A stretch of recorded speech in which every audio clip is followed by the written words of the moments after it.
and welcome to the Wright Perspective. Today, we are going to recap and review a definite hood classic, School Daze. But before we even get into it, please take a minute to like, share, and subscribe on every platform you use to engage with us. Now, let's get into it. It's School Daze, y'all, okay? You know, it's a 1988 musical comedy that was written, directed, and produced by Spike Lee. It stars Larry Fishburne, Giancarlo Esposito, Tisha Campbell, Kyme, Seneca, Art Evans, Ellen Holly, and Ossie Davis. The film made 14, and I don't know if I'm pronouncing Kyme right. That actress, she has one name, Kyme, and I'm assuming it's Kyme. I don't know if it's Kyme. You know, I tried to Google to see a video of her pronouncing her name. I tried to find a video of Spike Lee pronouncing her name. So I don't know. I'm assuming it's Kyme. Yes. The K is actually silent. It's Wymie. It's M. You're wrong altogether. No, whatever her name is, she did that role. But we'll talk about that in a minute. The film made $14.6 million on a budget of $6.5 million, and it was nominated for an Outstanding Motion Picture NAACP Image Award in 1988. And as I said earlier, you know, School Daze is just definitely considered a hood classic. And a big part of that is that, you know, can be attributed to the fact that it was set at a fictional historically Black college or university, HBCU. Spike Lee, who graduated from HBCU, Morehouse College in 1979, he said the following. And I actually got this quote from a 2018 article on the Atlanta Journal-Constitution website.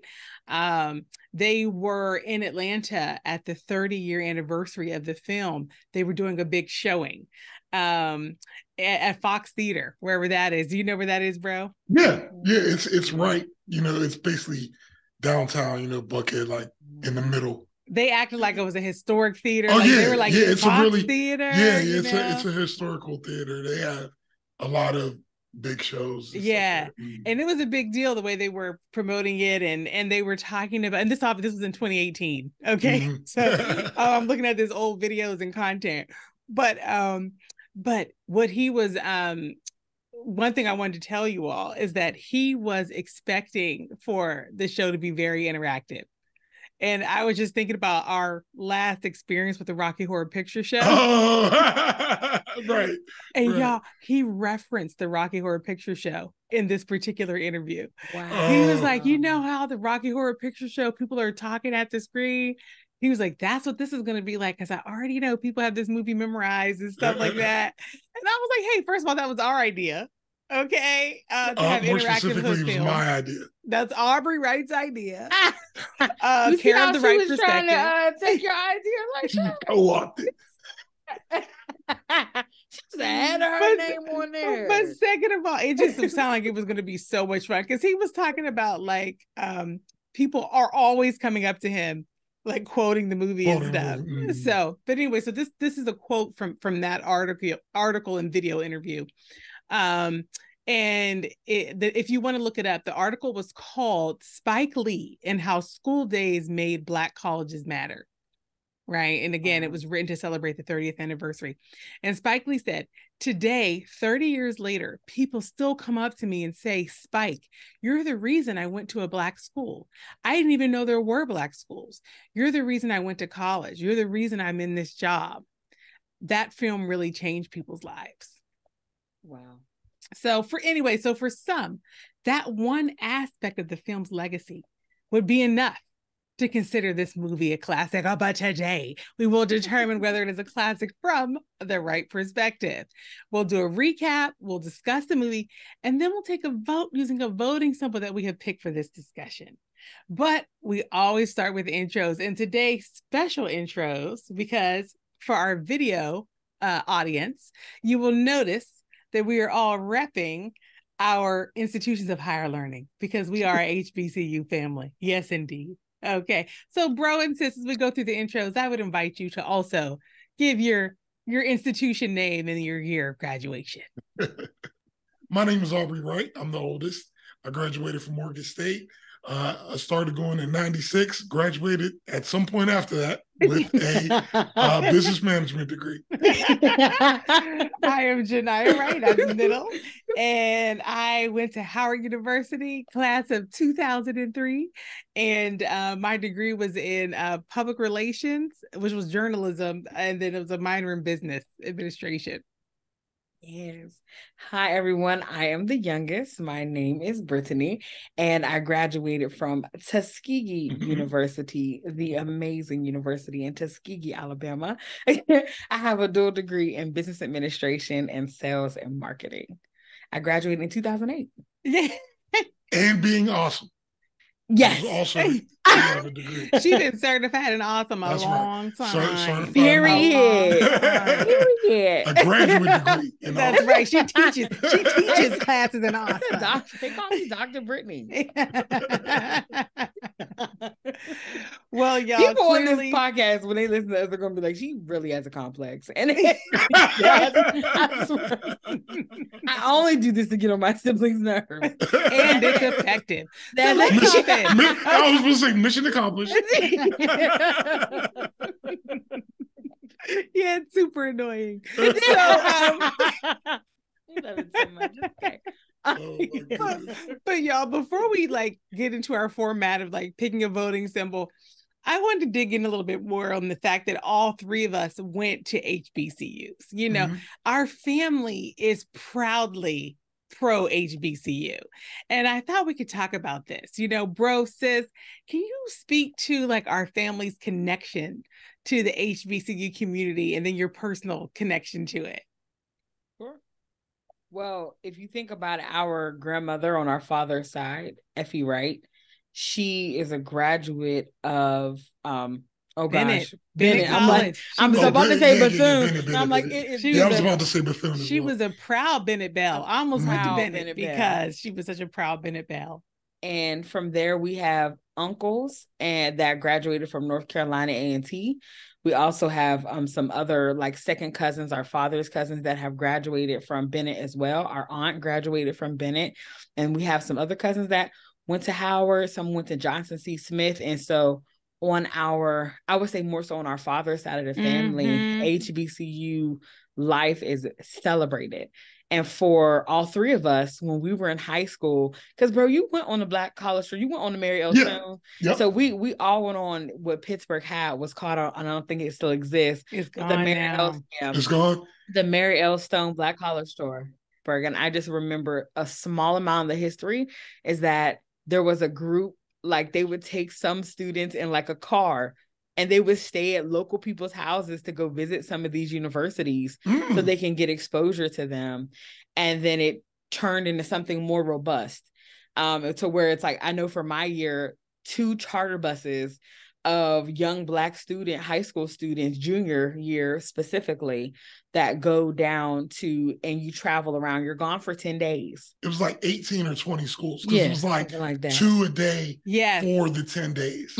I still have, I have a whole gigantic photo album of pictures from so do I. college tour. So do I. And it was so important. I mean, we saw so many schools and the schools would show up for us. I mean, the tours would be amazing. We'd get to the school, they'd have food ready. The bands would be performing to welcome our large group. You know, at the end of the day, this is one place where you can be very clear about the right perspective.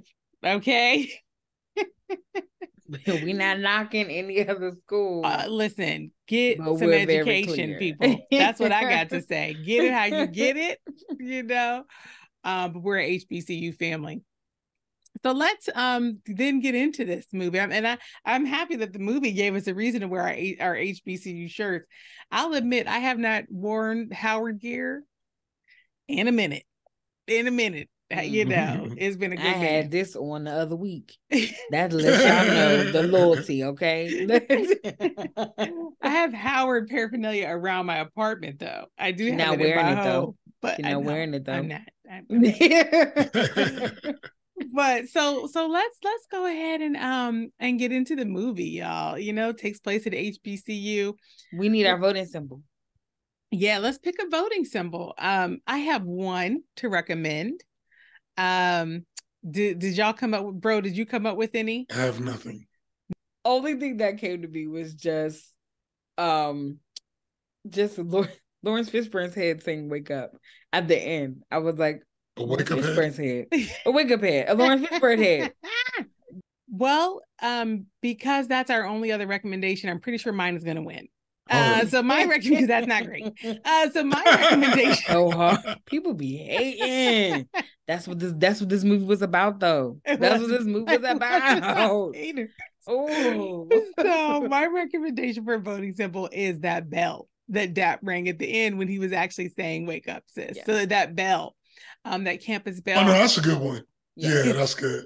Because and just for those who have not seen the movie, and by the way, y'all, spoilers will abound in this discussion. If you ain't seen School Daze, first of all, get your ducks in a row.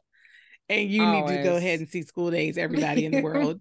But we are going to have spoilers. So at the end of the movie, you know, when one of the main characters, Dap, he begs his classmates in the school administration to wake up at the end of the movie.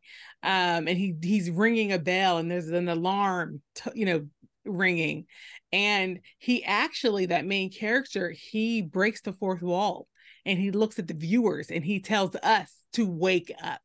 And what he's essentially saying when he's saying wake up, in my opinion, he's saying, listen, let's be honest with ourselves about the things that we are doing that do not serve us. Okay. And let's make some different choices. Wake up, people. Okay. And this was in my opinion, this was a big part of what the movie was about. The movie was about young people trying to figure out who they are. Okay. And that is a process of mining through everything you've been programmed to believe and all of the new information that's coming at you all the time as you're becoming an adult and deciding what's true for you. Okay. Mm-hmm. And it's also about the journey of Black America. We've made great progress in overcoming some of the mental shackles that we have, because of our history of enslavement, but we have a ways to go, and that work is constant in an anti-Black society. And so we cannot rest. We have to constantly remind ourselves to wake up, ring the bell. Bam. That's my recommendation. And it kind of mushes yours in, sis. Mm-hmm. So the Dap head. So what are we going to use as our voting symbol? We have two things on the table. The Dap head, which I don't even know if we can just use Lawrence Fishburne's face. But we will. Hopefully he'll we fine for legal purposes. We'll use the bell. And the bells are good. That's a good. Fine, I don't want to we have strategically avoided using people's faces. Like I remember, last episode we were doing the Rocky Horror Picture Show, we used the outfit that the guy was wearing, but not the guy. All right, so at the end of this podcast, School Daze will need to get 3 campus bells. If it doesn't get 3, it will not be considered a classic from the Wright perspective. All right. So I have a question at the top. Was this filmed on an HBCU's campus or was this a set? It was on multiple HBCU's campuses. Ah, okay. I would have guessed. Yeah, it started out at his school where he went to, because Spike Lee went to Morehouse. It started at Morehouse, but then he actually got kicked off the campus because they were not actually, they were feeling like the movie was not going to show HBCUs in a good light. Oh, okay. And so they were 2 to 3 weeks into filming when they got kicked off. One account he said 2, another account he said 3, so 2 or 3 weeks. But the movie was also filmed on Spelman's campus, Clark Atlanta, and also Morris Brown. Okay, good. Thank you. Yeah, but he was kicked off of, I think, the whole, he was kicked off of Morehouse, Spelman, Clark, that group of universities. Yeah, and he ended up finishing at Morris Brown. Okay. All right. Yeah. And there's actually an unfortunate story that goes along with that. The person who was the president of Morehouse at the time that he was filming this was the president of the institution while Spike Lee was going there. And when they were kicking him off the campus, the president of Morehouse at the time said, you know, I don't like the person that you have portraying the president of the university. He looks too much like a Sambo. And in the interview I watched with Spike Lee when he was talking to the Atlanta Journal-Constitution, he said that was the moment he knew his movie was the right thing to do. He was like, because here he had the president of a Black school saying that the actor playing the president of a Black school was too dark. Wow. Isn't that interesting? That's interesting. So, and Spike Lee tells that story over and over again, y'all. That poor president is like, I should never said that. Look, I found that story so many places, but that's a true behind the scenes, little anecdote. So, well, yeah. So let's do a very quick recap of this movie. And y'all, this is less of a recap and more of a rundown. All right. Okay. I'm just kind of like, here's what happened. Run it down. Because if it was a recap, it was too long. Okay. Yeah. So here's a rundown of School Daze. The movie takes place in the late 80s during homecoming weekend. And for those who are new to our podcast, we always do a recap or a rundown because you probably haven't seen the content in a while, or maybe you haven't seen it and you still want to participate and be a part of our super fun conversation. So we always just do a little rundown or recap. So let's do that now. So this movie takes place in the late 80s during homecoming weekend at Mission College at HBCU in Atlanta. The weekend is full of great events, like a big football game with hype bands and majorettes, a step show, a swimsuit dance party with live music from Experience Unlimited and Phyllis Hyman, a homecoming parade, and a variety show where the homecoming court was crowned. All of those great homecoming weekend activities. One of the main characters, Von Dunlap, played by Larry Fishburne, is one of the campus revolutionaries. He is socially conscious and militant politically, and he's leading a series of demonstrations in an effort to force the administration to divest from South Africa due to its horrific system of apartheid. The university, in the form of President Harold McPherson, played by Joe Seneca, and the board chair, Cedar Cloud, played by Art Evans, is afraid he may scare off wealthy donors, so they threaten him with expulsion. By the end of the homecoming weekend, he doesn't acquiesce, but his friends have said they are not willing to risk their degrees to continue the demonstrations. Okay. And over the course of the weekend, Dap and his friends actually have a few moments like this where their values and identities are challenged, including a confrontation at a KFC with a group of Atlanta locals that remind them that as y'all might be down in some ways with the people, but as college students at a prestigious university, you are still quite privileged. Mm-hmm. Dap's girlfriend, Rachel Meadows, played by Kyme, again, not sure how to pronounce that, seems to remain supportive of his protest efforts, but she's definitely got some other bones to pick with Dap. She wonders if he's only with her because she fits the profile for a revolutionary's girlfriend, dark skin with natural hair. And she also resents Dap's lack of support when she says she intends to pledge a sorority. They do reconcile, but you start to understand that there are at least two reasons why Dap is not the biggest fan of fraternities and sororities.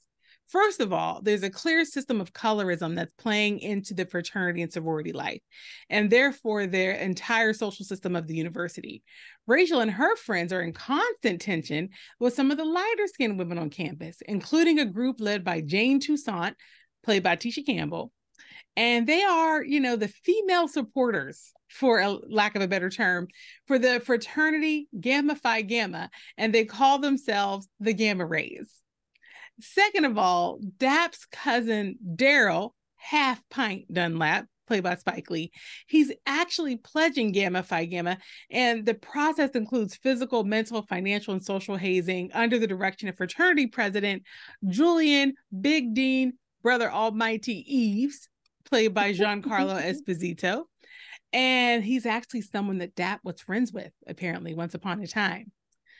Hap Pint and his line brothers, they do successfully cross into the fraternity but that night, Dean Big Brother Almighty has concocted a plan to help Half Pint lose his virginity, which is something they were constantly ridiculing him about while he was online.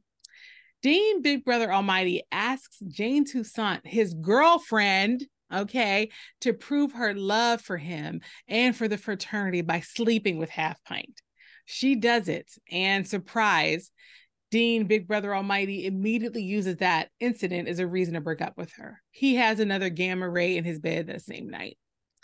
Depp hears about what has happened with Half Pint and Jane. He's disappointed in his cousin. He's heartbroken for Jane. He's further disgusted with the fraternity. This prompts him to run to the center of campus and ring a large bell repeatedly, yelling, "Wake up." He wakes the entire campus, and as they sleepily join him in the quad, Julian, Big Brother Almighty, Dean Big Brother Almighty, walks up to Dap with his eyes full of tears and remorse. And, the homecoming weekend and the movie close with Dap breaking the fourth wall to tell viewers directly, "Please wake up." The end. Nice. So thank you. That's a rundown of the key storylines and pieces. First rundown. In School Daze. Yeah, first rundown we've ever had. I have a question. He says in the movie, Big Brother Almighty says to Spike Lee's character, your cousin dropped out. So I was assuming he's talking about that his cousin was at one point online for G5G, and then he dropped offline. And did you all hear that or get that same? I thought that's what he was saying. Okay, I heard it that way too, sis. Okay, because I was like, that makes. And I heard that they had complex. a history of friendship. Mm-hmm. It seems like they were friends in the past, and it seems like at some point Dap was he appreciated the fraternity idea at some point, but had walked away from that friendship and fraternities. Because he says very clearly, he was like, those things, they change you. And I think that is part of the relationship that was the struggle in his relationship with Big Brother Almighty is because he felt like him being a part of G5G changed him after he dropped and those different things. So this movie had complex characters and it made you question a lot of things at every turn, and I just really appreciate it. Spike Lee's a genius anyway, but just him being able to put those nuances in the movie. Well, sis, why don't we start there? You're talking about like some of the strong characters. Why don't we start with like the characters and the acting? And I think that will probably just organically like move us into a conversation about the plot and some of these themes. But why don't we start with Dap? This was Lawrence Fishburne, okay, and he's playing like this militant revolutionary. Did that character ring true to you all? Did y'all have that person on your campus? I don't remember having someone really militant at Tuskegee in that way that I can think of it off of the top of my mind, but his character still feels very true and very real, in the sense that wanting people to get to natural, don't be, by the government and all these different things. Like, that's a real person. That is not a fictitious, this is based off of a human. And so I appreciated him, but I think what his character also represents is sometimes if you go too far, what can happen? You're missing the nuance. And understanding that there's not just one way to move our community forward. There has to be multiple ways to move our community forward. It's not just this one thing. It's understanding even him wanting to like divest, South Africa, all these different things that are happening. Then the other side of the conversation is they have to think of the business of a university.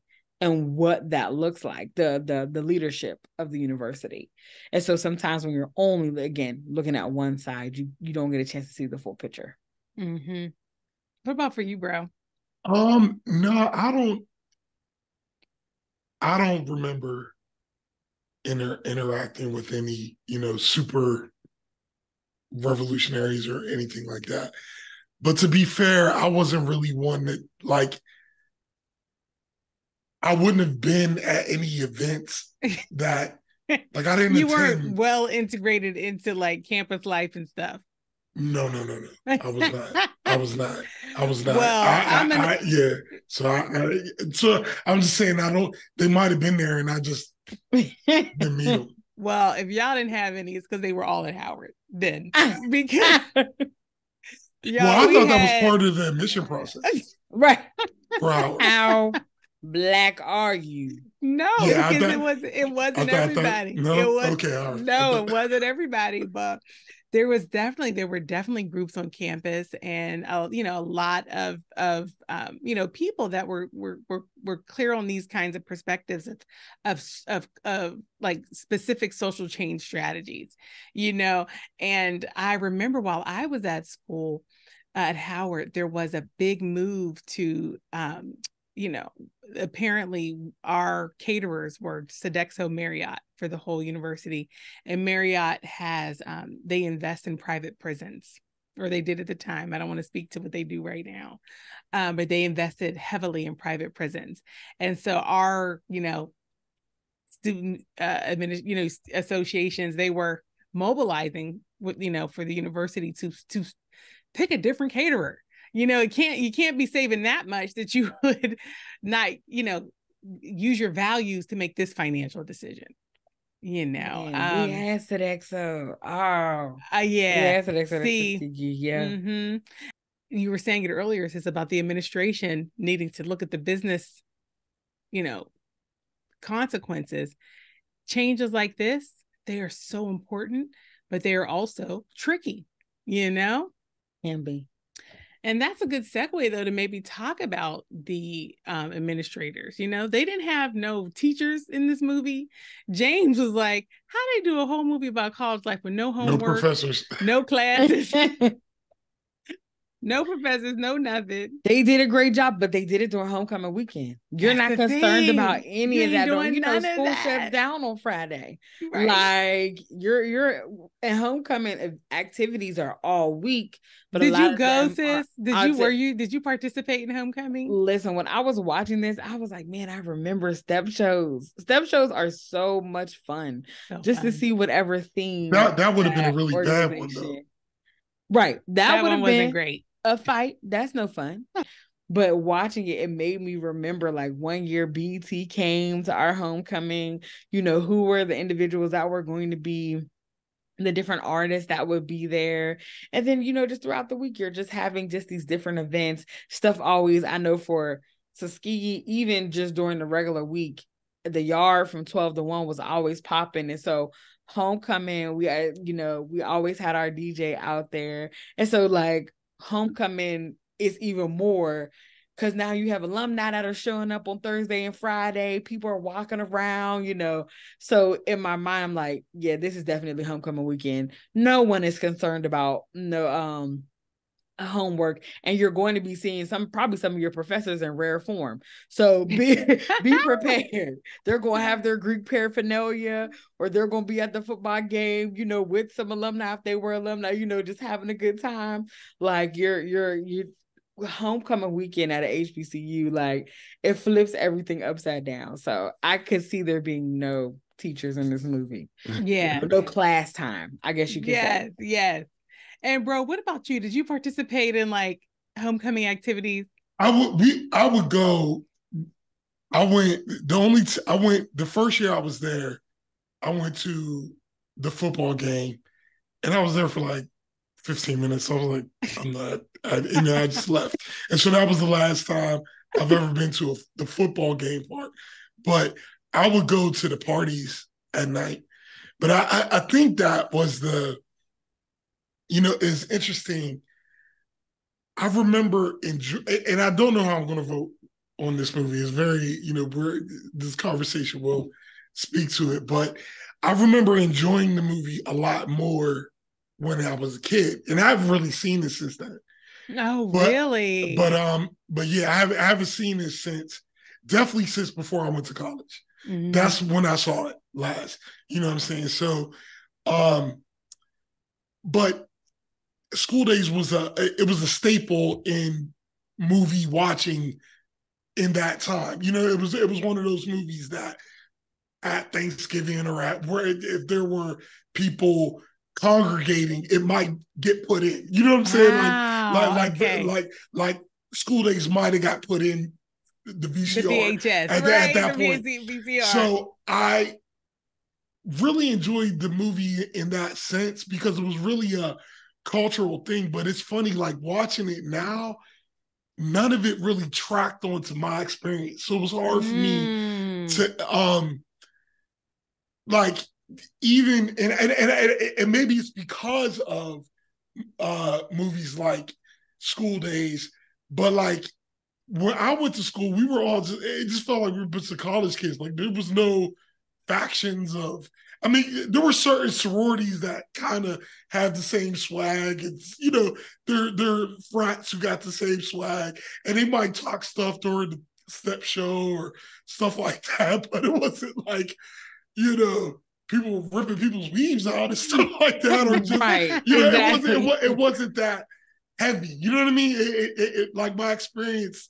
was not that heavy. It was more light. It was more, and so, and even the way that, they portrayed like the fraternities, sororities, because most of that was out of the public eye. Like we didn't, unless you were in a sorority or in a fraternity, people aren't just pledging in the middle of the yard, like, they're just walking around in the middle of the yard. Most people, you didn't even know they were online until they crossed. You know what I'm saying? And so I'm just saying, I think that in general kind of impacted my overall enjoyment of the movie, in the sense that when I was a kid watching it, it was like, oh, that's what it's going to be like. Right. And so that allowed me to enjoy it in a certain way. Like, oh, it's going to be. But now watching it, I was like, I don't like that. And had you seen School, like, what's your relationship to the movie, sis? School Daze I saw very late in life. Like, I feel like I saw School Daze for the first time in like my 20s. I didn't see School Daze. And so when I was watching it, there were certain parts I remembered the movie vaguely, but I knew I needed to pay attention more because I just had not really watched the movie. Like, it's not something I just grew up and I've seen a bunch of times. I feel like it's something that I watched more so on TV versus actually sitting down and watching it before. So I will say I feel like School Daze was an exaggerated version of HBCU showing perspectives. So my first time seeing the movie was in college, and I was at Howard, okay, when I was watching it. For me, the colorism aspect of the movie, it wasn't even about college for me in terms of relatability. It was my life. That's I mean, I feel like my complexion and my hair grade has been a topic of discussion for me as long as I can remember, and it's been one of those things that has hindered relationships, helped relationships, and when Rachel was talking about, talking with her man about, like, do you just like me because I'm this type? I so identified with that, because I personally, I mean, I know that I have been, tokenized, and, typecast and, fetishized. I know it, there's no question in my mind. And that people have felt my entire life so comfortable. And this is family, strangers, everybody, so comfortable to comment on my dark complexion, to comment on my hair, sometimes positive, sometimes disparaging, but always in a way that they were issues for me. So when the movie was showing just Black women grappling with that, wherever they landed on the spectrum of perspective about it, I was like, yeah, this is something we're struggling with, and, have still not really figured out. Themes of the movie felt like college to me. They did remind me of my college experience, just trying to grapple with my own perspectives on gender, color, sex, friendship, and deciding which rites of passage actually make sense for me, which ones I was not going to try to pursue. So there was something in it thematically that felt very familiar, and of course, Howard Homecoming. Oh, we got the events. We got all the events. Okay. The step show, the band, the game. So all of that also did ring true. I think that Spike Lee was really placing topics that have even just nothing to do with the college experience. It was just Black people in general. The conversation that they had. So there was a scene where Dap and his friends, they went to KFC to get something to eat, which was funny even in and of itself because it's chicken. And Dap is like, stop being Black stereotypical. And they go to KFC and they're in there and they are faced with a group of gentlemen who are local to the community. They're dressed kind of like these 80s pimpish looking situation. One is in like an all red, outfit, look like he's about to break dance. Another one has like a Jerry curl. And so and Samuel L. Jackson is one of those individuals and he's the main one speaking. And so he says to them, like, I don't know if it bleeps, I'll just say Nigga. You're an N-word just like me. But you think that you're better than me because you're going to college. And he said, you come into my community for the majority of the year and then you leave. And I was just thinking to myself, oh my gosh, like that's what was happening at Tuskegee. Like we're literally coming here from late August. Sometimes the band gets there in the summertime, and the football players, but you're getting there late August all the way until May. And that completely changes the face of a small city. Mm-hmm. And so that really spoke. But in the same breath, he said to him at the end, like, you're not an N-word, which, excuse me, that is another conversation that is still happening in the Black community, whether we should be using this N-word. And so there were so many topics, and I wanted to get that was an interesting scene. That was an interesting scene to me in the sense of showing perspective of these are guys who consider themselves not the sellouts in school, but when they go into the community, now the community is approaching them as the sellouts, and I think that's something that's very interesting because we always have to,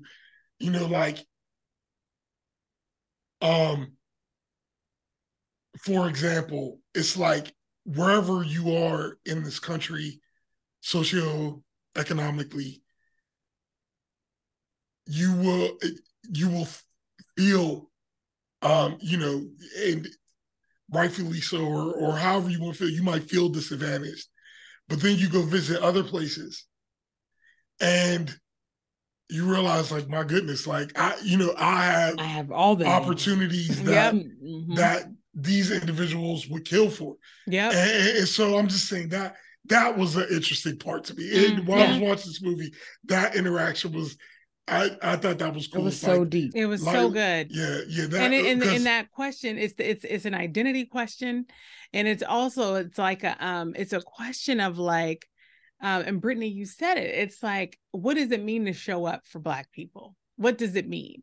And the movie was so like careful to show different ways, different perspectives of how people should be showing up for Black people.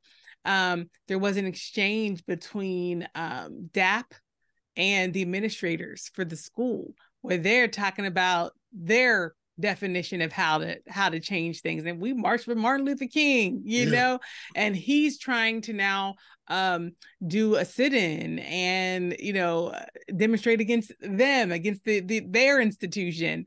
And then the complexity of the psychology of the different students on campus. You know, there were students that, and it was in the form of the Gamma Phi Gamma brothers, who just overtly just said to DAP and to that revolutionary group of the fellas, they kind of said, you're setting Black people back with this kind of behavior. You know, we don't need to be doing this. There's other ways that we need to be progressing, you know? And so the movie just did a great job of showing that, you know, there's so many perspectives. Nobody in the movie was right. And nobody was wrong. Yeah.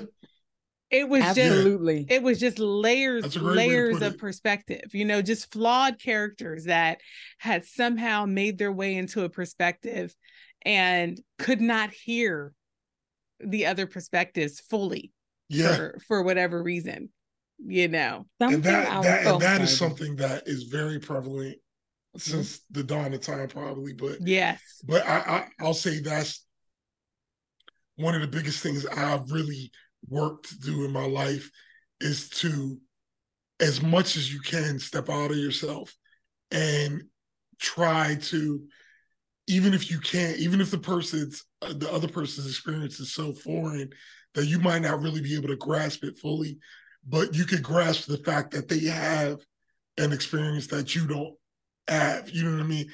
Like sometimes I remember there's an episode of South Park where there's a Black kid on South Park and his name is Token, you know. So rude. South Park talks about but everything. I mean, you know, South Park goes hard. They leave no stone unturned. Yeah, and that was the whole thing. But anyway, there was at one part where his white classmates or whatever were, you know, basically they were trying to say they understood his experience on some level, or they were trying to, you know, it wasn't that exactly, but you understand the point. Basically at the end of it, or nearing the end, one of his white friends was like, I get it now. I get it, Token. I don't get it.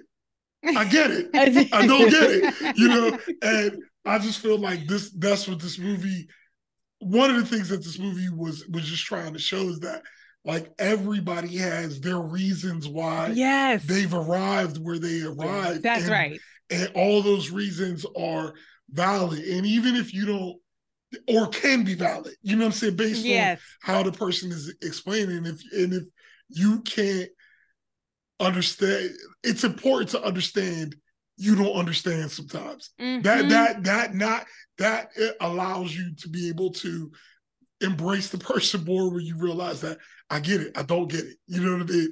And you can move on. Well, let me ask if we... Oh, go ahead, sis. I was just going to... you may have been about to say this. I was going to say just about talking about the women in the movie, but I don't want to move us there if you were about to ask something else, sis. You know what? I was about to ask something else that we could probably make our way back to, sis. But maybe I'll just go ahead and put it out there. You know, as we're talking about these characters being flawed and giving them grace, because we all are. I wonder about the journey of the you know, Big Brother Almighty. Okay. And he's a character, it's a little harder to extend him some grace. Okay. You can extend him some grace related to his perspectives on hazing. Okay. Because we know in the Black community that we have been on a journey about the fact that struggle has to precede success. We're still trying to, figure out that everything doesn't have to come the hard way. So you can forgive him for that. That's a journey we've been on as Black people. But it's a little harder to give him grace when it comes down to his specific behavior, the way this group of guys is treating the group of women that support their fraternity, truly as just interchangeable, available women, and that is real. It is real. And the movie does not give us time to watch most of the characters get to the other side of the thing that they're dealing with. Yeah. There wasn't really an arc. No. There wasn't an arc. And so for him, it's harder to extend him grace, because for the rest of them, you can understand that life is going to. Well, I mean, that's one of the things. I don't think anybody had an arc. Like it obviously you, and that was one of the things that it was like, I know this movie has a plot, but it just felt sloppy or disjointed. It didn't feel tight. Like I didn't feel like I was watching somebody go through something. It was kind of like. What about Dap? I felt Dap was the main character, and I felt he did have an arc. I mean, he went from, so he had a couple of places where he got to evolve.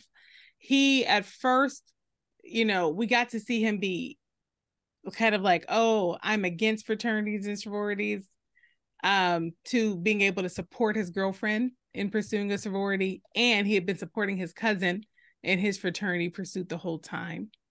We watched him go from, in general, being so extreme that, the institution's going to expel him, to being able to understand when his friends say, bro, we're going to have to step to the side a little bit, because we're not going to be over there out on that limb with you if you want to continue to be super extreme. So I felt like Dap had a little bit of a journey. Yeah, I can see that.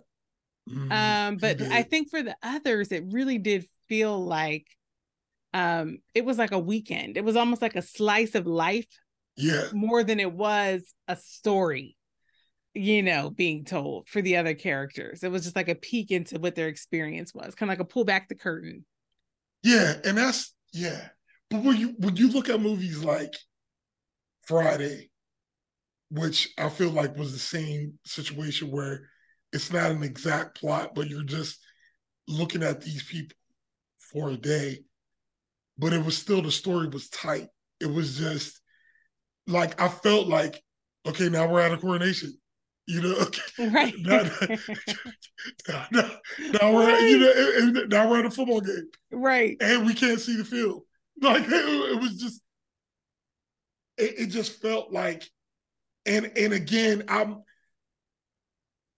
I really was going through emotional things watching this movie, in the sense of, I know how important it is to everybody, for real. And like, I know it's just one of those movies that really is a staple amongst, especially amongst hood movies. We talk about hood movies, School Daze. If people were to list 10, School Daze would be in anybody's list of 10. Without a doubt. And that's whether you were born in the 60s, 70s, 80s, 90s, it doesn't matter. And it was one of those moments where I wanted to feel what everybody else was feeling. I was expecting, but it just never really materialized for me, because as the movie went from scene to scene, it just felt like it wasn't giving me this narrative I could kind of follow. You know what I mean? It wasn't even like when they had the splash party, right? Like, all you need is a few kids talking about the splash party. You know what I mean? But it's just like, all of a sudden people are just walking into a gym with bathing suits on. You're like, what is going on? And then at the end, you see a little thing like splash party. Oh, okay, so it was like a splash party. I guess that was the thing. Or even, you know, like little devices that movies use that don't take up a lot of time. Like in the beginning, let's just say there was a guy who was a freshman. This could have been his only scene. And then some older person was explaining like, yo, this is homecoming weekend. So this is what's about to happen. We're going to do this, this, and this.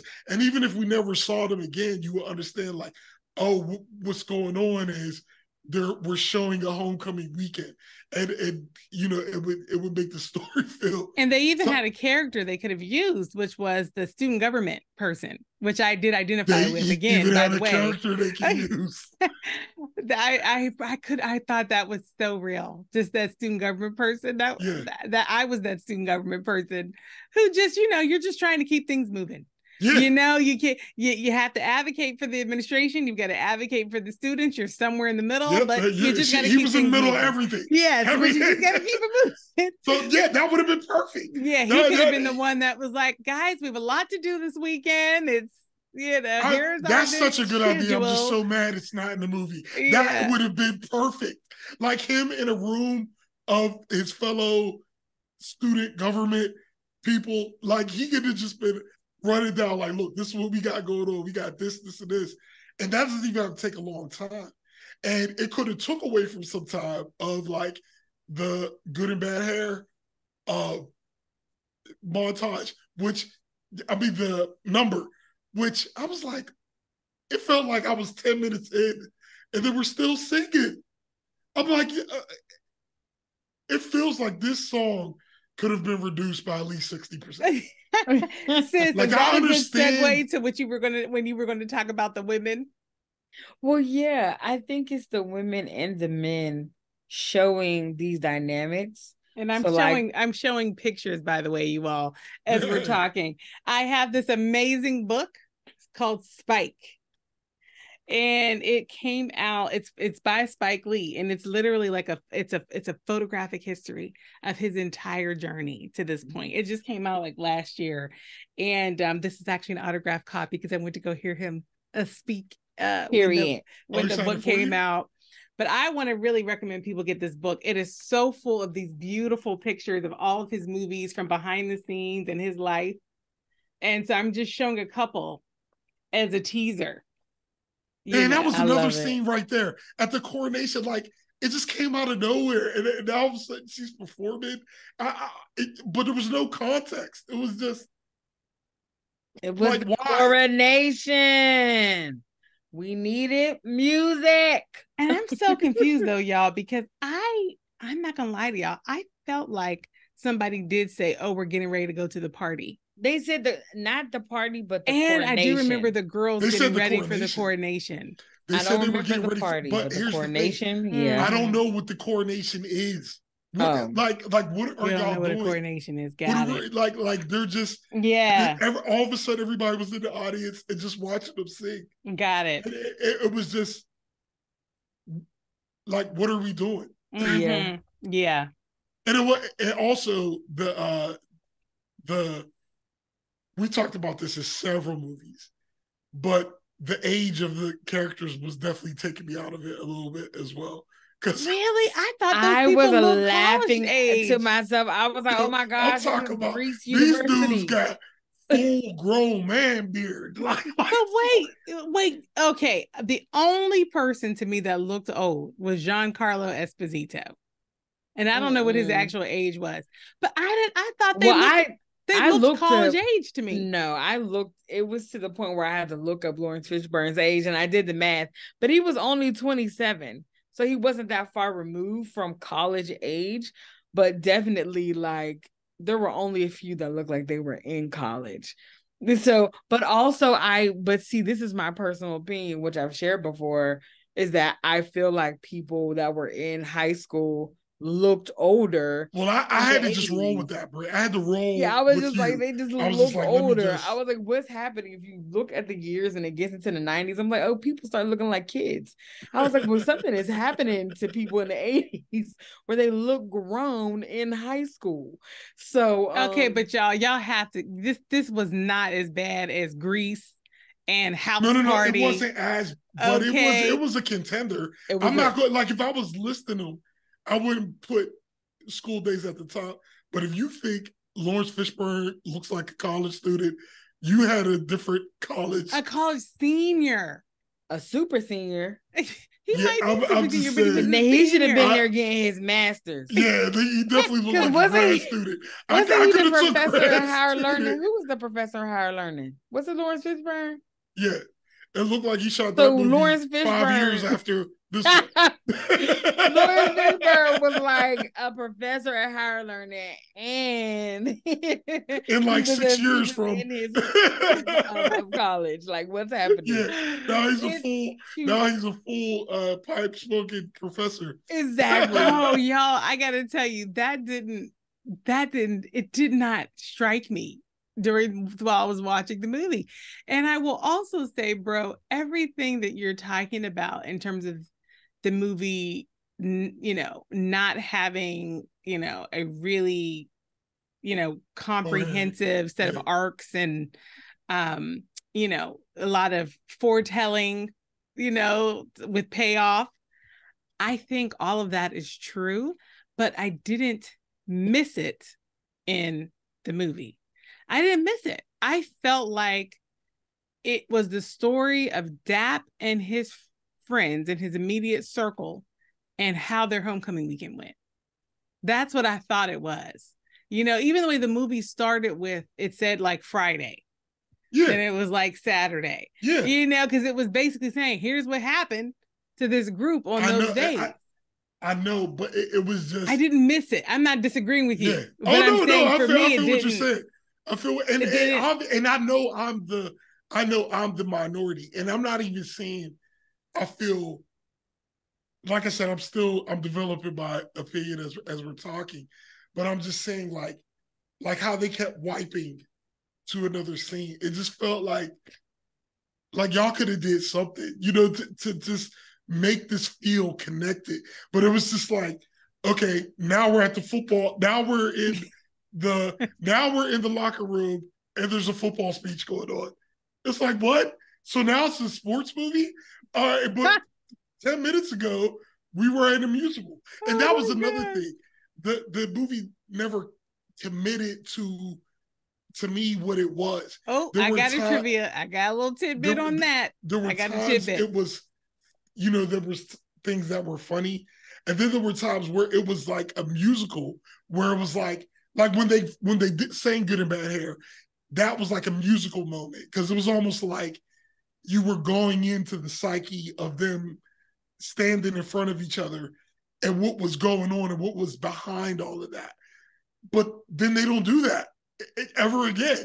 And so, and then the other musical performances are actually performances that people are attending. So that device of, using music to punctuate something was just used, once, and then it just went away. So that was I will tell you, there was a movie, an interview rather, that I watched, where Spike Lee was getting interviewed actually in 1988.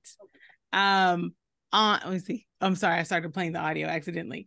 There was an interview that I watched when Spike Lee was getting interviewed in 1988 as the movie was coming out.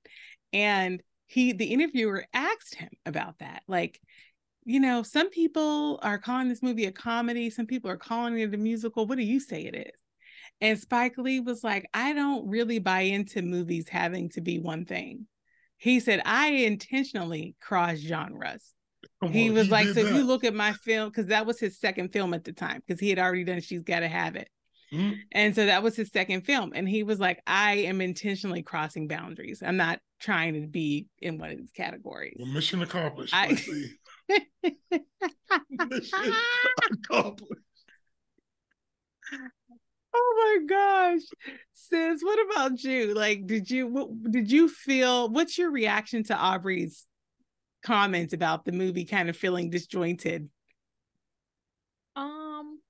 I just felt like everything were events that were simultaneously happening, and he wanted us to see each event.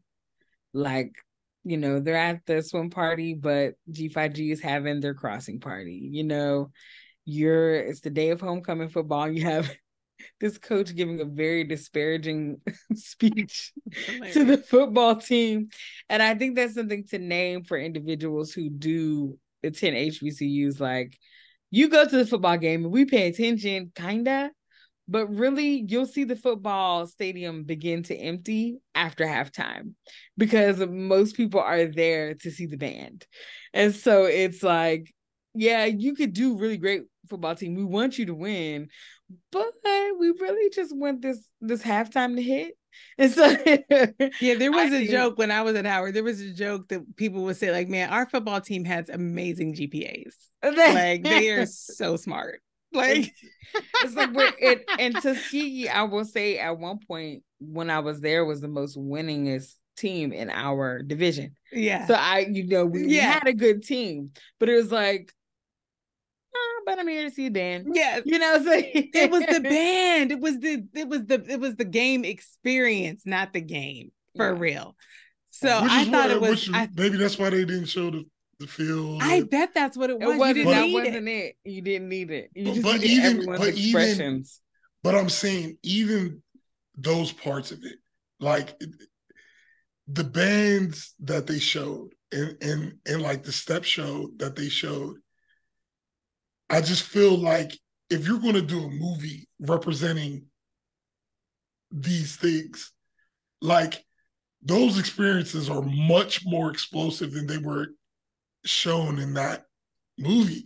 You know what I'm saying? Like even if you can't show a full step show, like the routine we should have saw should have been like like a good one. It should have been like, and I didn't feel that. You know what I mean? It felt like like when they showed the alphas stepping, it was more like the way that frat step if you just catch them on the yard. You know what I mean? But not for a show. Like for a show, it was completely. It was like they really took that to the next level. Now meanwhile, James. My boyfriend who went to a predominantly white institution. He said because he's a little older than all of us, he said when this movie came out, because he was born in 76. So this movie came out in 88. What he said was there was no movies at that time that were Black young people. There were Black movies out in the 80s, but there weren't a ton of Black young people movies. And so when Spike Lee's movies came out, She's Gotta Have It, and then a little bit later, this one came out, School Daze, and after that, Do the Right Thing. The fact that he was showing young Black people, he was like, it was the biggest deal. And he said he just remembers he's always felt like, man, I wish I went to age. Like he misses whatever that movie represented of the HBCU experience. So we went there and we may know that was not the best of what a band could be. But did it give enough for someone to be able to say, ooh, that looks like an enticing experience? It obviously did, because Spike Lee people have been telling him for 30 years that is the reason they went to a HBCU. Well, I also think enough. You have to name the evolution of, Greek life. So I remember having a videotape of a step show when I went to Tuskegee, and I brought it home and I was showing it to our father. And our father was a member of Kappa Alpha Psi Fraternity Incorporated. And I remember showing him the Kappas and how they were stepping. And he was like, that's stepping? That's what they're doing now? And I'm thinking about, like, Daddy graduated from college in the 70s. And so I think about when we went, that was much later than the 80s. It was much later. Yeah, good point. This is could true. have been doing that in the 80s, and it's like, Yeah, this is true. This is then true. all of a sudden, when I got to Tuskegee, it's like props and that's what I'm saying. Aerobatics, and they were lighting, and it's happening, like costumes, budget. Like what? Who is doing this budget?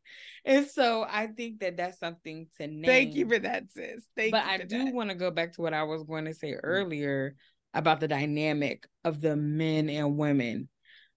There was that scene when they were on the yard and Dap and his friends were protesting. And then the G5G came up and were very rude, and they actually, interrupted their protests with their individuals who were online pledging.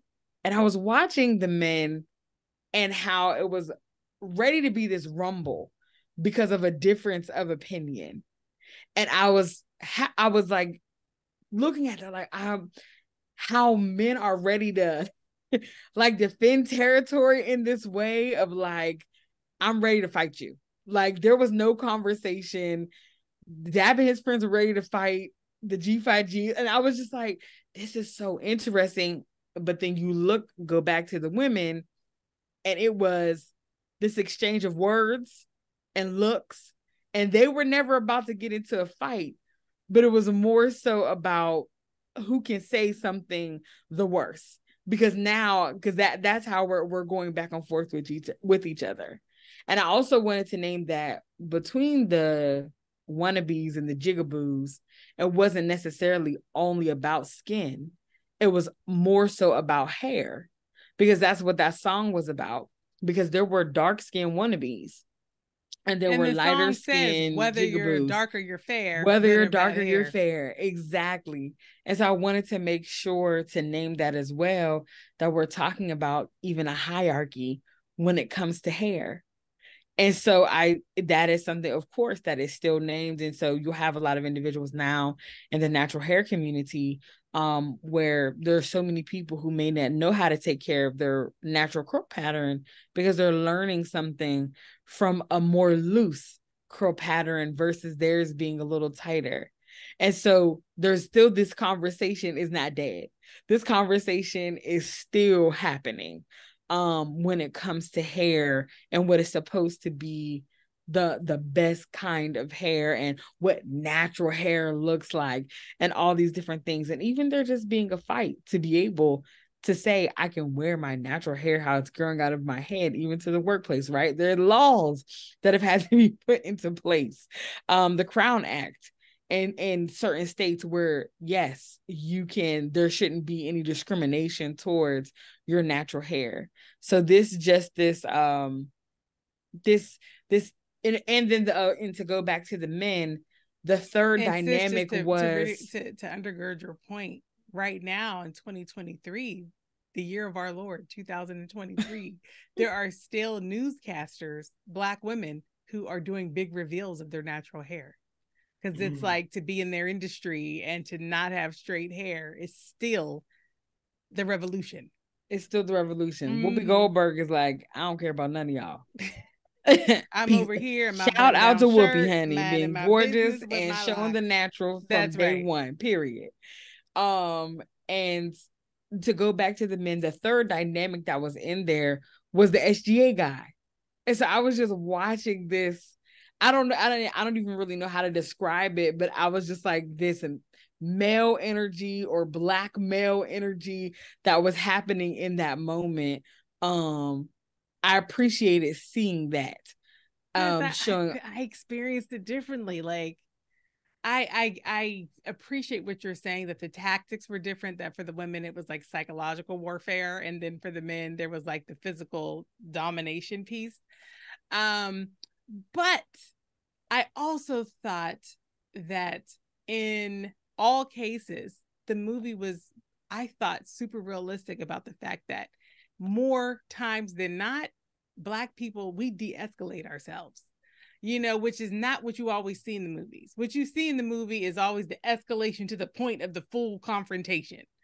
And I think my experience is that we, more often than not, we simmer down and we will just say, what could have happened here, and we keep walking, And so it was in the form of the SGA president for a couple of instances where he was the de-escalation. But there were other times, like when Dap and his friends were at KFC having that confrontation with the local guys. they all de-escalated themselves, and just kind of walked away rather than get to that full escalation point. And it was the same thing with the girls. We've seen movies where Black women were made to be so catty that they got physical and started hitting each other and rumbling. And I thought it was very realistic that they just kind of like had. I didn't say it was unrealistic. Yeah, I didn't say it was unrealistic. I just thought that the energy was just different. That's all. I didn't mean for it to come out like, oh, they were about to. But I just think men in general sometimes. No, I think both of what you said is true. I'm about to beat can't you argue up. with that. So totally. That was just them showing that part. But I don't think that. I don't. In my opinion, we're not like we've been portrayed to be a violent people, and we're really not. We're actually a little too friendly, but that's a whole nother podcast. You got that right. And so give you the right perspective on that over some drinks. Listen, yeah, that part. And another thing I wanted to name, because I know that I feel like we're heading towards the vote right now. I wanted to name about Spike Lee's character and how important it is to see someone like him. Spike Lee's character, he didn't know himself, and he is now identifying himself as a gamma man, not his own man, not I am, what is his character's name? Half Pint. Not I'm not Half Pint, or whatever even his real name is, right? What is his real name? His mama did not name him Half Pint. So you're not identifying as Daryl Dunlap. Daryl, you're not identifying as Daryl, right? You're identifying now as this person that has been created for you as your Half Pint, you're a gamma man. And I think that was something to name when people have to be careful about when your identities are created for you and given for you. And I want to be clear. I'm not saying that this is specifically Greek life. Absolutely not. This is whatever you get into and you do not know yourself. Including our family. Right. It's just everywhere you go. People might be projecting things onto you. People will create you for you. That's right. And so I think watching his character now feel valid, because he was now a gamma man and no longer a virgin, to the point of watching, Jane Toussaint's character, who is supposed to be, which they told Big Brother Almighty, you have Brittany's gamma ray, like you have the queen. This one that everyone is holding in high esteem has now been relegated to making sure that one of the newest members is no longer a virgin. And that was the other thing. It was like, when that movie went dark, it went way dark. Like, that scene is crazy. You know what I'm saying? Where when Big Brother Almighty does that with Half Pint, and like I remember that was the scene even though I had seen the movie a long time, I didn't remember this movie at all except for a couple scenes. And that was just one of the scenes I remembered. It was just like, and the fact that she was so clearly not wanting to do that, and he did it anyway. If gaslighting was a person, the fact that he had crossed already, he should have just said no. That's what I'm saying. I mean, even if he hadn't crossed, but it was just even if he hadn't crossed, but like, it's just funny you said that, because the way I remember it, I remembered it, but the night before they crossed. Yeah, because I remember Big Brother Almighty saying, "I'm not pledging no virgins." But when I watched the movie, I'm like, he had already crossed. Like there was he could have just walked out there like, I'm not doing this. You know what I mean? Like, I don't have to. My heart was so angry and broken for both of them. And I'm just saying, I'm sorry. Go ahead, sis. I just want to say, if gaslighting had a picture under the definition of gaslighting, it was Big Brother Almighty in that moment when they were breaking up. And he already had said that he was going to break up with her. He had already told us that, but he used this as a way. Yeah. What does that now? Because I would love, like, the story of Jane Toussaint. Like, what happens after that? What happens to her, this what has just happened in this moment. Is to she this still a organization gamma ray? Does she just get tossed out now? Is she demoted? And then I'm thinking about her psychology of her. Yes. Her relationship to men, what does that look like now? What does that look like? Her self-esteem, that's the initiation her of ability man to hate. feel safe in her body. Yes, that's the initiation of I hate all men.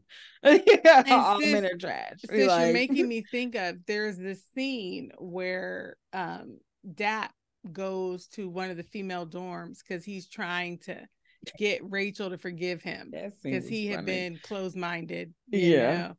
And he's standing outside her window. Rachel, I'm sorry, I said come out. He's like apologizing. And all the women are leaning out the window. See, men are dogs. Men are dogs. And they're all piling on. Yeah. And then you look at the experience that the Jane Toussaint character had. And it's like, man, if you have one of those in your life, or if you had a friend that had one of those experiences in your life, that's enough to draw a conclusion.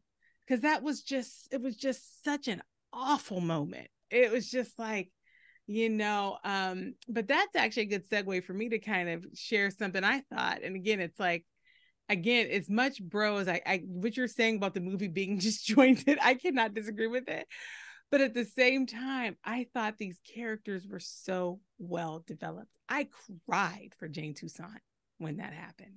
I actually shed a couple tears because somehow I had gotten to know her character well enough that I was like, not that you have to get to know a woman for that circumstance to be fucked up, but I felt like I had been on a journey with her where I was watching her be so insecure that she had blue contact lenses in and fake hair, which, she had been already in a situation where her man had been in public telling her to be quiet and stuff like that.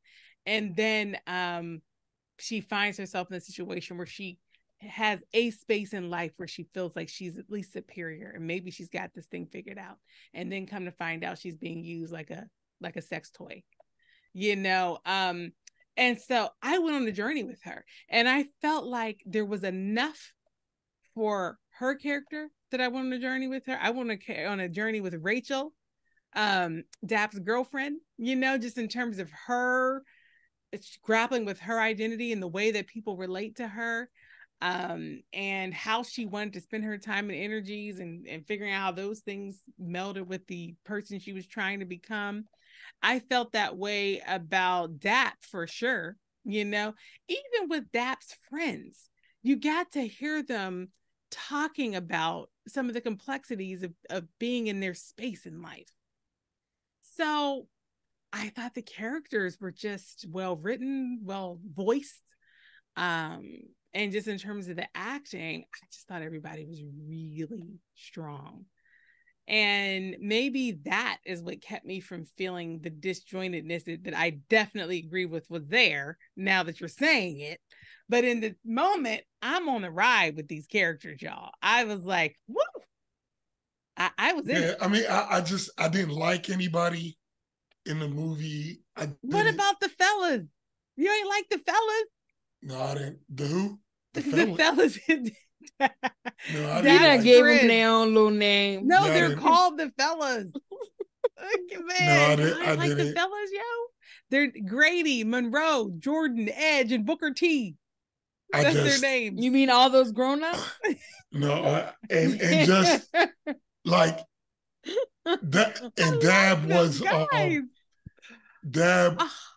Dab was such a.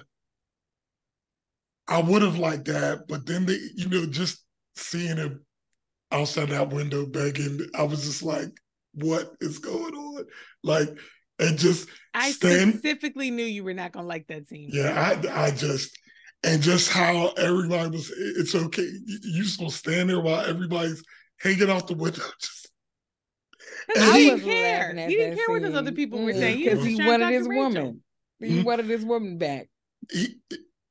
Well, yeah, I'm just saying. No, I didn't like anybody, So if he had not done that one thing, you would have liked that.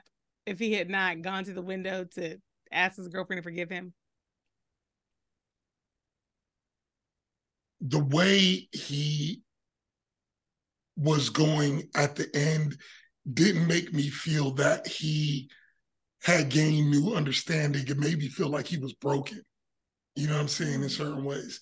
And so if he would have, if the character would have, it felt like he came, it was almost just like, all right, whatever, fine. You know what I mean? And that's how it felt to me in several different ways of, you know, his thought. It's not like we saw him come into this understanding of like when we're talking about the you know, the divestment and stuff like that. It's just more like, all right, you know, nobody's backing me and I'll just let it go. You know, it was kind of one of those things where that just. Now he didn't let that go. He let his friends off the hook from going with him, but he didn't let it go. I didn't feel like he was talking about it after that.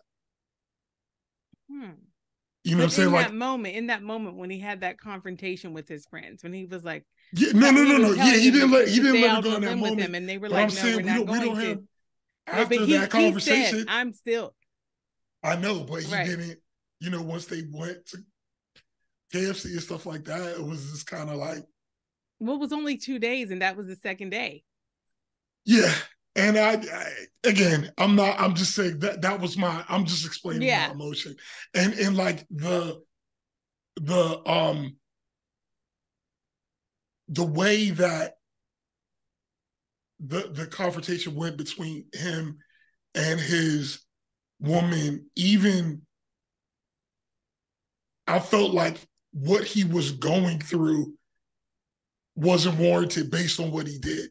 You know what I'm saying? Like there's sometimes you'll see a movie where a dude did something wild, and then like he, you know, they'll kind of counteract that with he had to go through, you know, something humiliating or whatever, and it's kind of like the punishment fit the crime of the situation. But she knows who he is. She knows what he says all the time. She knows his views on things, and it's almost like, how did you expect him to react? You know what I mean? And I don't feel like his reaction was so unreasonable that it warranted him needing to beg for forgiveness. It seems like more of a conversation because he didn't insult her. He didn't, you know what I'm saying? He didn't call her out her name or like they had a disagreement with something that they were both passionate on. And to me, that would have been another conversation that they would have had between the two of them, not being humiliated in front of a whole dorm room. So I think that we have to remember these are children, right? I don't think people really understand when you go to college, you're just out of high school. So when you're 18, you're a kid. You turn 21, yeah, you're legal to drink. Yeah, you can do all these different stuff, but these are people who are 4 years removed from adolescence. That's true. You know what I'm saying? Like, these are kids. And so, yeah, you don't want to support me. I'm about to join this sorority. I hate you. And I'm not talking to you for 2 days. It's like, that's how it was. Student government was so serious. Oh, you know, man. Like, everything was so serious. You're not supporting me. Like, what is happening right now? And so right now at 38, I'm like, it would be like, oh, okay, well, I mean, I'm still going to do it next year if you come to the crossing or not. I don't really care. You know, right. It's like it's a difference in mindset. But right now, everything is high stakes. Like everything is high stakes. And so even for that, the level of him even going and standing outside in the dorm during that time, you had men who were willing to be humiliated in that sense to show their love for someone. It's so funny that y'all are using the word humiliation. But I don't even want to say humiliation because I was laughing. You got thrown water. Silly. Well, now the water part I thought was really extreme. I was like, who did that? And I was, but the other side of which also I was like, it couldn't have came from one of the windows because I felt like they were standing right beside it. It came from. I was like, Spike, I'm gonna forgive you for that. But I was like, that's right from the side. But these women that were screaming out the window, it just made me laugh because I was like, this is a quote unquote sisterhood moment where they're like trying to protect her. Girl, he lying. They don't know the situation. They don't know what has happened. Brittany, they don't know. They don't know what's going on. All they know, but see, bro, to your point though, I want to say when you're like, well, she knows him and she knows what he stands for. But here's the other side of that. She knows him. And see, what we don't talk about a lot of times is that, boy, I have receipts. Like that could be the mindset. Like, so you don't want to support me, but let's discuss how you dropped G5G. Like that could have been a part of the conversation because that was part of his character. He was online to be Greek.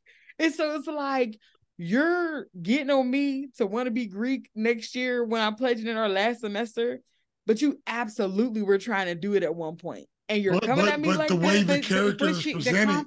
But the confrontation between the two of them, she was talking about how in general, he keeps putting her in a certain type and how she can't step out of it. So if I heard that confrontation as, here's another thing where I'm not going to end up being exactly what you want, and I'm going to have to hear about it. And so I don't even want to tell you because once again, I'm not going to be able to fit in your box in exactly the way you want. So I didn't hear it as an isolated incident. I heard it as a, here we go again. And also when he was talking to the That's women, why I'm talking about receipts. Exactly. Like, yes. Let's talk about our journey. To the women at the building, I felt like the women, now I'm never going to sign up for a men ain't no good, set of talking points. That's, I'm not going to sign up for that. But I will say that they weren't saying it in a super mean way. Like, man, you an MF and a-hole. Like, I felt like they were just saying, you're a jerk. Men are all jerks. It was almost like I don't want to say a lighthearted. It was more like, we're ganging up on you, having fun right now. I read it as a having fun gang up. Yeah. As opposed to a, as opposed to something more serious, like a vicious gang up. Yeah. So even his apology and him calling her out the window, I didn't even think of him as like really pleading, like, oh, please come out. It was more like, Rachel, come out here. Yeah. I was like, just walk into the dorm. There's a sign-in process. And he probably couldn't come in. Some of them, right. Definitely Tuskegee had boy and girl dorms when I was there. Yeah, I was like, that was you could not come in except for certain hours, if at all. Some of them you could not come in across gender. And the guys' dorms were across campus. From all the way. That's right. That's right. And there was somebody at the front. They were trying so hard to make sure that we wasn't touching. And we had cell phones. Cell phones had just gotten started when I was at school. So, but imagine like all you had was that dorm phone and a window. I don't know. So I honestly didn't see that scene as like a humiliation and then I wouldn't say humiliate. I probably should say something like putting himself out there. Yeah, in that way. It was a sweet little like, oh, I'm coming, Rachel. Why? Help me, forgive me. And then the other girl's like, no, she ain't gonna forgive you. You dumb. Exactly. It's like, okay, what? You don't even know what's happening. But bro, that's the part where that's what I mean when I go back to what I said earlier. This was an extreme of like what is happening right now. When that water, I was like, who threw water on him? And we don't even know who threw the water. Exactly. I was like, what I don't even know. And it came from, it didn't even seem like it came from a window. That's what I'm saying. That's exactly what I just said earlier. Like, someone was standing beside you, Lawrence Fishburne, when this happened. You could have chased them. So, so I'm just sitting here like, and one thing I want to make sure that we talk about, we can't go away from, is doing the butt. I don't know. The whole soundtrack. If that was something that was, for this movie specifically, or if Doing the Butt was already out there. I want to name during that splash scene how in love I was seeing all the natural bodies.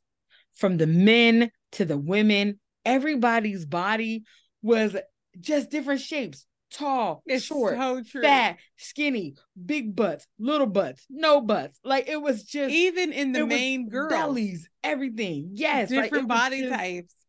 I was just looking like, though, Doing the Butt, that almost the movie could get a classic rating just by that phenomenon. And the single is persists, from that soundtrack, sis. And Okay. it persists till today.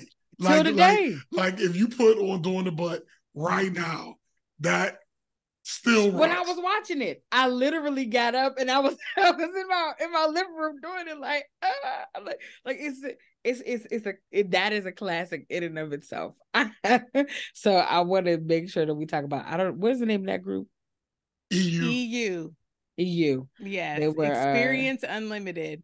And that whole soundtrack, y'all, it really did well. So it peaked back in the day when soundtracks mattered. Yes. It peaked at number 14 on the Billboard Top R&B albums chart.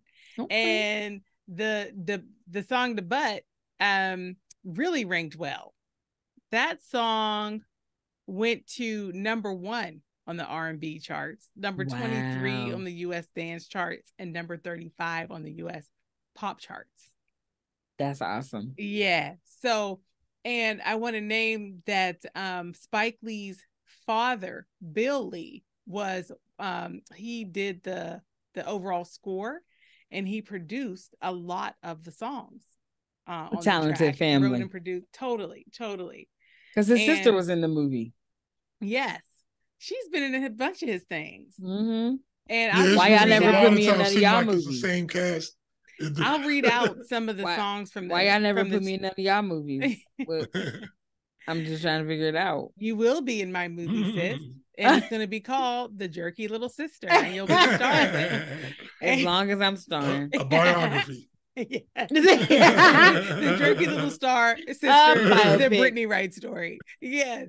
Here's the songs on the soundtrack. "The Butt" by EU. And y'all, these songs are long. That song is 5 minutes and 14 seconds. Long by today's standards. That's when we had to really dance. "Perfect Match," Tech and the FX. That was 6 minutes.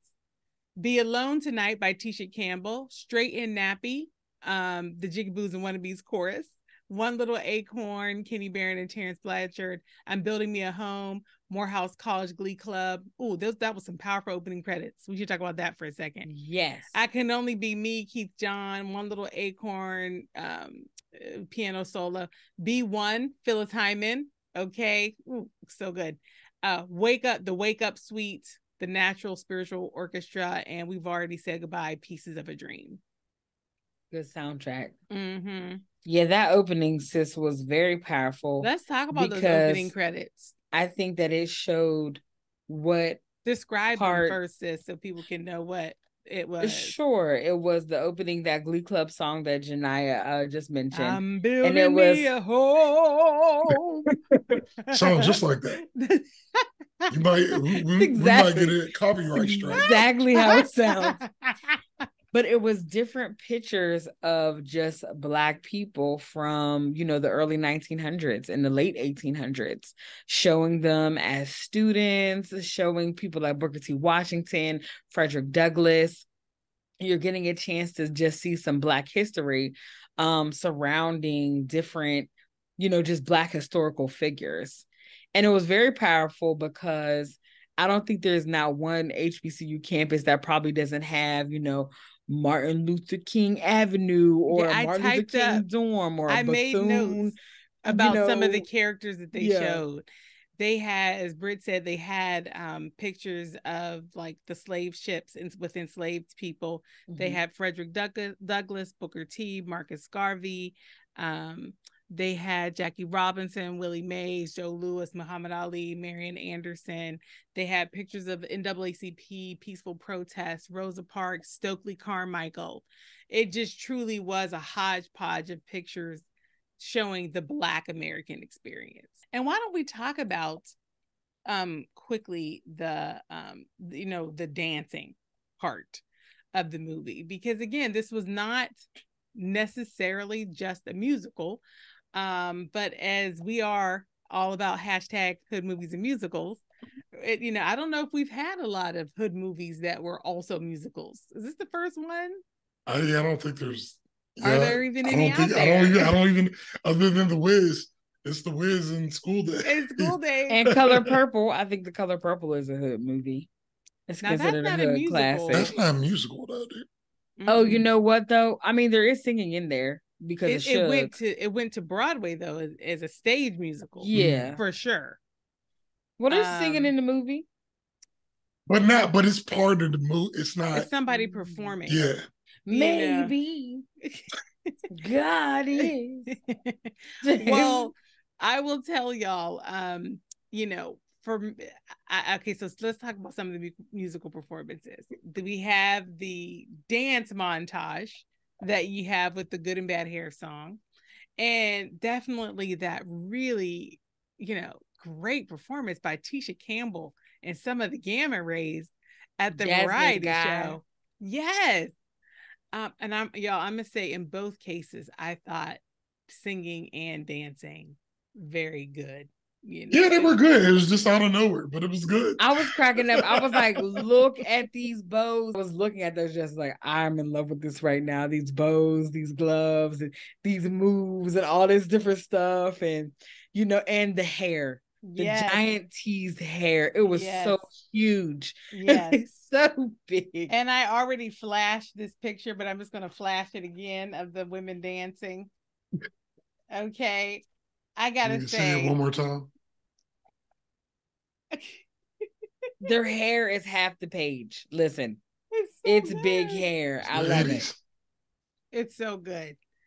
And the other thing for us to talk about really quickly is the cinematography. The actual kind of like visual aesthetic and the visual feel in the sets. I mean, I'm so happy that this wasn't done on soundstage, that he actually went to institutions of higher learning, because it did feel like, you felt that it was a real college campus, and again, without ever seeing a classroom, it felt like a real college campus, and then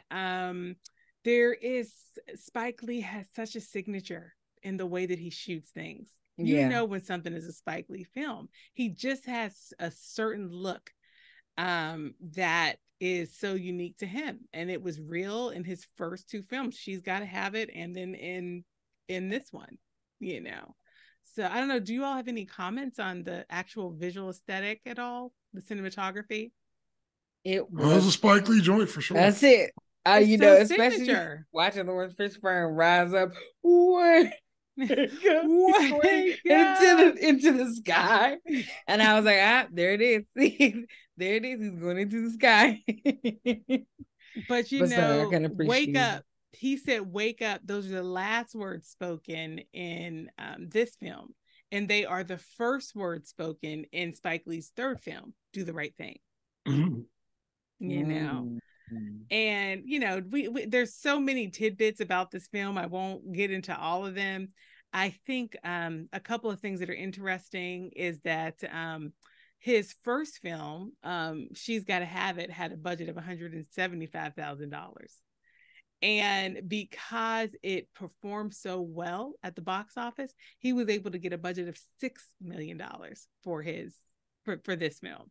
So that just goes to show one little, stone can just have this huge ripple. Yeah, totally. Man, that's totally awesome. And the other thing was Branford Marsalis performed many of the saxophone solos in the score, and I thought that was really interesting because he was in the movie. He was. Jania's segue to being able to read out the rest of the cast that we didn't say their names.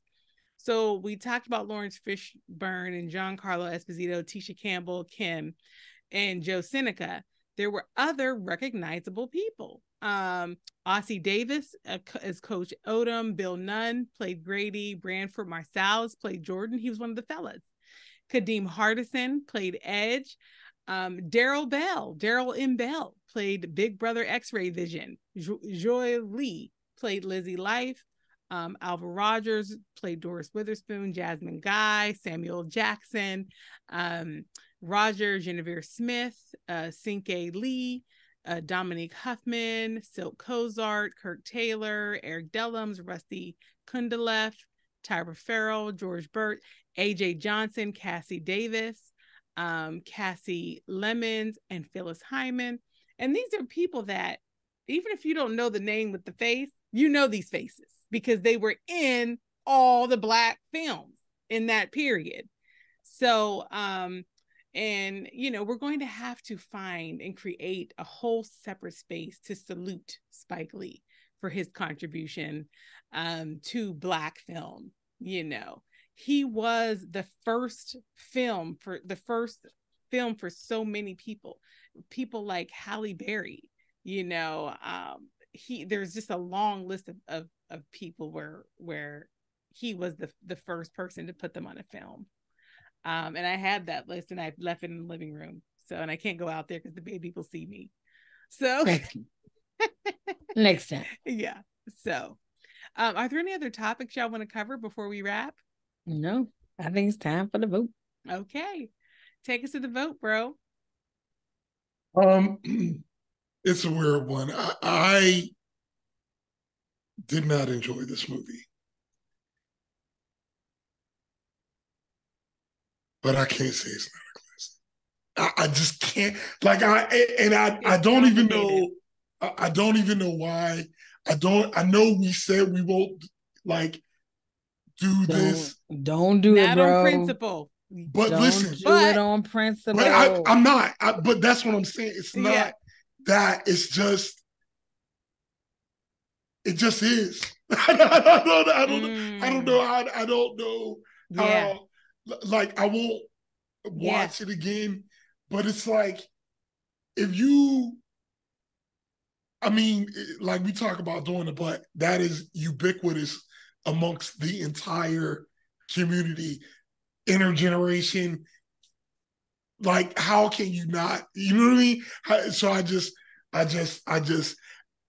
This, if I was listed, I like all the Spike Lee's movies have some place. If I was listing the movies, this was in my order of favor. It would be amongst the top, but it's still a classic though. It just is. It gets your it gets my it's a classic. It gets my campus school belt. Yes, I will give it.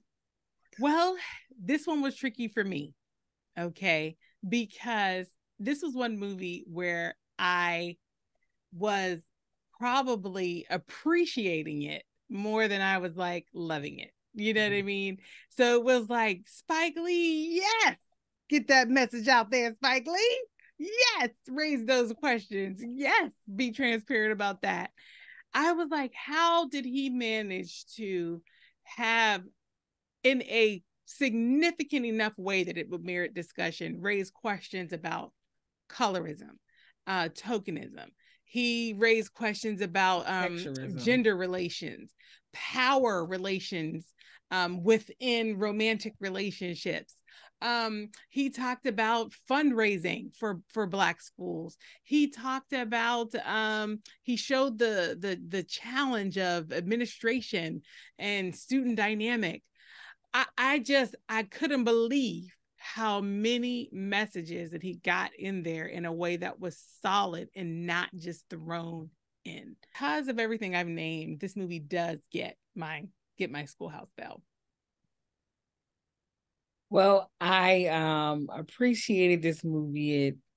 It didn't hold my attention the entire time that I was watching it, but I enjoyed the movie while I was watching it, and I loved all the messaging that was in it. And so it is something that I will watch again, and something that, you know, I would share with my kids, because I'm like, this is, you know, part of our history and who we are, and it shows a big piece of it because it's talking about the nuances of it. And so it does get my school bell based off of just the topics and how important those topics are in the Black community. And unfortunately, as this movie is in 1988 and we're in 2023, and some of these topics are still very relevant. But that's not a long time. I think you just made I think you just made me feel even more understanding why because if you were putting together like a documentary to talk about cinema, and particularly if you wanted to make it a subgenre of Black cinema, you couldn't do it without that is a part of. So yeah, I think that's what I'm feeling, is just that regardless of whether it's kind of like if I go see the Mona Lisa, it's like, I don't really like this. But what I'm going to say, it's not a masterpiece. I'm going to be the old, anyway. I'll just like Mona that. Lisa is not a classic from the Wright perspective. Is that what you're saying, bro? Listen, thumbs down. I was trying to make a point. I feel like you know what point I was trying to make. And you, I do, anyway, bro. Brittany, I'm just saying what you said made me understand what I'm feeling more. Yeah. It's like, this is just an important movie. It just is. Mm-hmm. And if so I like that. Yeah. I agree with that. Yeah, you really summed it up, sis. Yeah. So there you have it, y'all. This movie is a classic from the Wright perspective. And I gotta say, I'm looking forward to us digging in a little bit more on Spike Lee's career and his contributions. This film, another little tidbit I'll just squish in here at the end. This film was actually the first feature-length film that he wrote. He couldn't get funding for it. He was able to get funding for She's Gotta Have It First because it was a smaller budget. Yeah. But this was his first film that he wrote. And so in my mind, gosh, your first film coming out of graduate school, and you're visionary at this level to try to get to touch on these kinds of themes and to do all, and it was an all black cast, y'all, and an all black crew. Did y'all know that Spike Lee uses all black crews? And for She's Gotta Have It, and for this one, all black crews as well. Y'all, that's a big deal in the 80s. That's huge. And that's him fresh out of school doing this. So, I'm looking forward to us digging in on more on his career and his contributions too. But y'all, thank you for joining us on this episode of The Wright Perspective. We are so grateful for your support. We love you, and I love you, bro and sis. Love you guys. Love you Talk guys. to you later. Bye. Talk to you soon. Bye, everyone.